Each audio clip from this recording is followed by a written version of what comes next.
நம்மளை சுற்றி நடக்கிற விஷயங்களில் ஒரு சில விஷயங்களை நம்மளால் மாற்றவே முடியாது. அந்த மாதிரியான சமயங்களில் அதை ஏற்றுக்கிட்டு கடந்து செல்லுங்க. நம்ம லைஃப் நிம்மதியாக இருக்கும். Welcome to AVT kitchen. எல்லாருக்கும் ரொம்ப ஃபேவரட்டான மாம்பழத்தை பேஸ் பண்ணி இந்த ஸ்வீட் பண்ணியிருக்கேன். இது பண்ணுறது ரொம்ப ஈஸி. 10லேருந்து 15 நிமிஷத்துக்குள்ளேயே இந்த ஸ்வீட் ரெசிப்பியை செஞ்சு முடிக்கலாம். இதே மாதிரி கண்டிப்பாக ட்ரை பண்ணி பாருங்கள், எல்லாருக்கும் ரொம்ப பிடிக்கும். இந்த ரெசிபிக்காக அல்ஃபோன்சா மாம்பழம் ஒன்று எடுத்திருக்கேன். நீங்கள் எந்த வெரைட்டி வேணாலும் யூஸ் பண்ணிக்கோங்க. மாம்பழத்துடைய பல்பை மட்டும் தனியாக ரிமூவ் பண்ணி மிக்ஸி ஜாரில் போட்டு அரைச்சி எடுத்துக்கலாம். இப்போது பல்ப் ரெடி ஆயிடுச்சு. நான் 1/2 லிட்டர் பாலை காய்ச்சினதுக்கப்புறமா ஒரு 5 நிமிஷம் லோ ஃப்ளேம் விட்டுருக்கேன். 3/4 பாகமாக பால் வத்திருச்சு. இப்போ இது கூட அரைச்ச மாம்பழ விழுதை சேர்த்துக்கலாம். எந்த அளவுக்கு பாலை திக்காக காய்ச்சுறீங்களோ அந்தளவுக்கு ஸ்வீட்டை சீக்கிரம் செஞ்சு முடிக்க முடியும். இது கூட ஸ்வீட்னஸ்க்காக 1/2 கப் சர்க்கரை சேர்க்குறேன். இந்த கப்புடைய மெஷர்மெண்ட் வந்து 100 ml.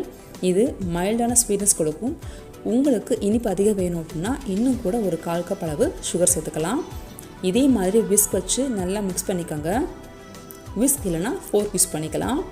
ஒரு பிளேட்டில் இதே மாதிரி நெய் அப்படி இல்லைனா எண்ணெய் அப்ளை பண்ணி வச்சுக்கோங்க. நமக்கு ஃபைனலாக தேவைப்படும். இப்போ அடுப்பத்தை வச்சுட்டு கடாயில் ஒரு 2 டீஸ்பூன் அளவுக்கு மட்டும் நெய் விட்டுக்கோங்க. இது கூட 1 கப் அளவு, அதாவது 200 ml கப்லேருந்து 1 கப் அளவு ரவை எடுத்திருக்கேன். இதை கைவிடாமல் மிக்ஸ் பண்ணுங்கள்.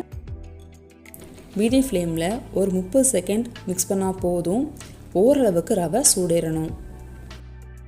இப்போது அடுப்பை ஆஃப் பண்ணிடலாம். அடுப்பை ஆஃப் பண்ணிவிட்டு ஜன்னி வச்சு மேங்கோ மில்க் மிக்ஸை உள்ளே ஆட் பண்ணிவிடுங்க. ஒரு கரண்டி வச்சு முடிஞ்ச அளவுக்கு மிக்ஸ் பண்ணுங்கள். அதுக்கப்புறமா ஸ்மாஷர் வச்சு இதே மாதிரி மிக்ஸ் பண்ணிங்கன்னா உங்களுக்கு கெட்டிகள் எதுவும் இல்லாமல் ஸ்மூத் பேஸ்ட்டாக கிடைக்கும். நல்லாவே ஸ்மூத் பேஸ்ட் ஆகிடுச்சு. இப்போ அடுப்பு ஆன் பண்ணிக்கலாம். Low to medium flame maintain பண்ணுங்கள். கைவிடாமல் மிக்ஸ் பண்ணணும். இப்போ ஒரு 2 டீஸ்பூன் அளவுக்கு நெய் விட்டுக்கலாம். அடுத்த 2 நிமிஷத்தில் அழகாக ரவை வெந்து இதே மாதிரி சுருண்டு வரும். ஃபைனலாக அகைன் ஒரு 2 டீஸ்பூன் அளவுக்கு மட்டும் நெய் விட்டுக்கோங்க. அவ்வளோதாங்க.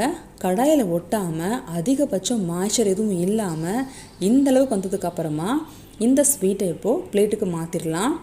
எந்தளவுக்கு நீங்கள் நல்லா சுருளை வதக்குறீங்களோ அந்தளவுக்கு இந்த பீஸ் போடுறதுக்கும் சாப்பிட்றதுக்கும் ரொம்பவே நல்லாயிருக்கும்.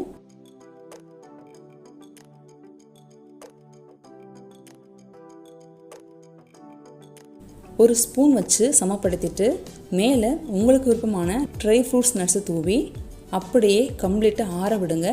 ஆறினதுக்கப்புறமா பீஸ் போட்டு சர்வ் பண்ணுங்கள். நான் இன்றைக்கி ட்ரை கிரேப்ஸையும் கொஞ்சமாக டியூட்டி ஃப்ரூட்டியும் மேலே ஸ்ப்ரெட் பண்ணியிருக்கேன். டியூட்டி ஃப்ரூட்டி இந்த கலர் தான் வீட்டில் இருந்தது, ஸோ அதே யூஸ் பண்ணிக்கிட்டேன். சாப்பிட்றதுக்கு நல்ல ஒரு மேங்கோ ஃப்ளேவரில் கிட்டத்தட்ட பேடா மாதிரி இருந்தது. மறக்காமல் நீங்களும் ட்ரை பண்ணி பாருங்கள். தேங்க்யூ ஃபார் வாட்சிங்.